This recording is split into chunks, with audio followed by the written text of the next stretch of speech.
आदमी जब कब्र में रखा जाता है और दफन करके उसके लोग बाग पीठ मोड़ कर रुखसत होते हैं तो वो उनकी जूतों की आवाज़ सुनता है।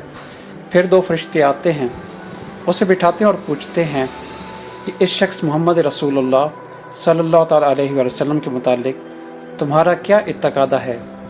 वो जवाब देता है कि मैं गवाही देता हूँ कि वो अल्लाह के बंदे और उसके रसूल हैं। इस जवाब पर उसे कहा जाता है कि ये देख जहन्नम का अपना एक ठिकाना, लेकिन अल्लाह ताला ने जन्नत में तेरे लिए एक मकान इसके बदले में बना दिया है। नबी करीम सल्लल्लाहु ताला अलैहि वसल्लम ने फरमाया कि फिर उस बंदे मोमिन को जन्नत और जहन्नम दोनों दिखाई जाती हैं। और रहा काफिर या मुनाफिक, तो इसका जवाब ये होता है कि मुझे मालूम नहीं, मैंने लोगों को एक बात कहते सुना था, वही मैं भी कहता रहा। फिर उसे कहा जाता है कि ना तूने कुछ समझा और ना अच्छे लोगों की पैरवी की। इसके बाद उसे एक लोहे के हथौड़े से बड़े ज़ोर से मारा जाता है और वो इतने भयानक तरीके से चीखता है कि इंसान और जिन के सिवा इर्द गिर्द की तमाम मखलूक सुनती है।